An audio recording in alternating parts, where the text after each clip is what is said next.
Prince Ajaka stood on the balcony of his luxurious palace, gazing out over the vast kingdom he was destined to rule. Despite the wealth and power that surrounded him, his heart felt empty. He had grown weary of the superficial relationships that came with his status. The people he encountered saw only his title and riches, not the man he truly was. Determined to find true love, Ajaka decided to embark on a journey in disguise, leaving behind his opulent lifestyle to live as a commoner. Donning simple, tattered clothes, Ajaka looked nothing like the prince he was. He slipped out of the palace under the cover of darkness, accompanied only by his trusted advisor, Abiola, who would remain behind to manage affairs in his absence. With a heavy heart and a determined spirit, Ajaka set off into the night, ready to face whatever challenges lay ahead. As days turned into weeks, Ajaka traveled through various villages and towns, seeking true love. His initial optimism began to wane as he faced rejection after rejection.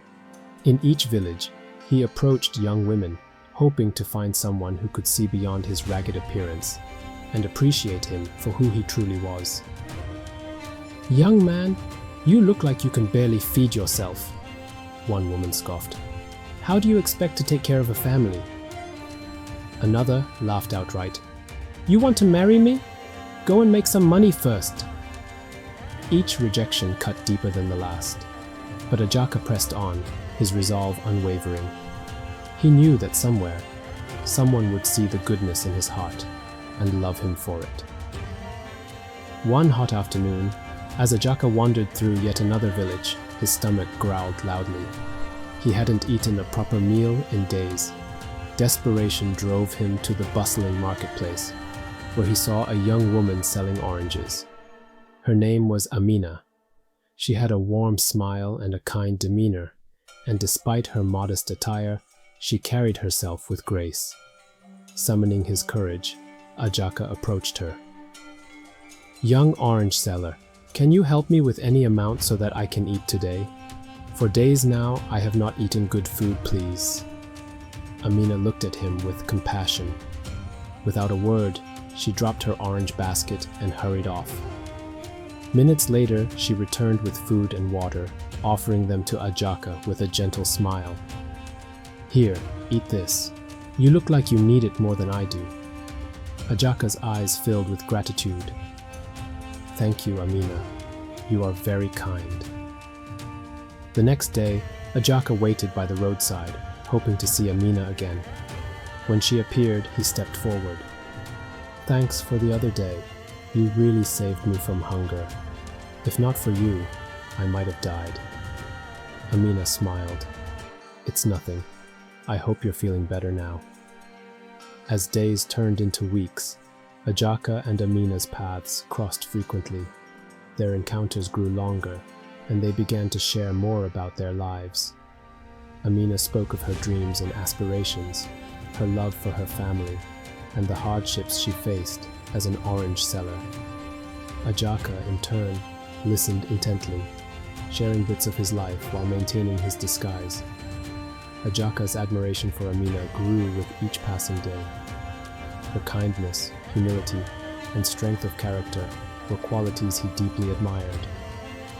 One evening, after another heartfelt conversation, Ajaka mustered the courage to ask her a life-changing question. "Amina," he began, his voice trembling slightly, "I have come to care for you deeply. Will you marry me?" Amina looked surprised. "I have no final say. My family does. If you can come to my family house and tell them, maybe it will help." Ajaka's heart soared. "I will do that. Thank you, Amina." The next day, Ajaka made his way to Amina's humble home. He was greeted by her parents, who eyed him with suspicion. "Gentlemen, what do you do for a living, and how will you feed our daughter?" Amina's father asked sternly. Ajaka took a deep breath. "I collect waste from people's homes and discard it. I make money from it, and I believe it will be enough to feed your daughter until I find a good job." Amina's parents exchanged worried glances. They turned to Amina. "Are you sure about this, Amina?" Amina nodded confidently. Yes, I am.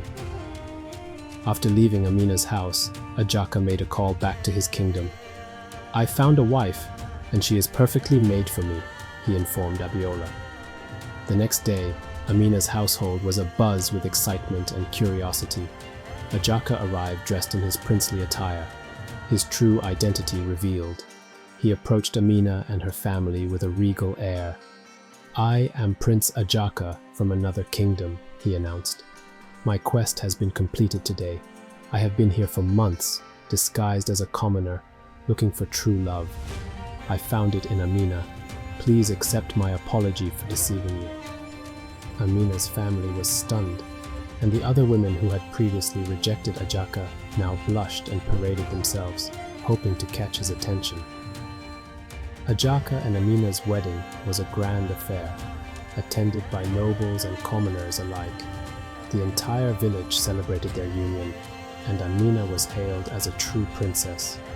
Ajaka had finally found the love he had sought, and Amina's kindness and humility had earned her a place by his side. The couple ruled the kingdom with compassion and wisdom, their love story serving as an inspiration to all. Ajaka never forgot the lessons he learned during his journey, and he remained committed to ensuring that all his subjects were treated with dignity and respect.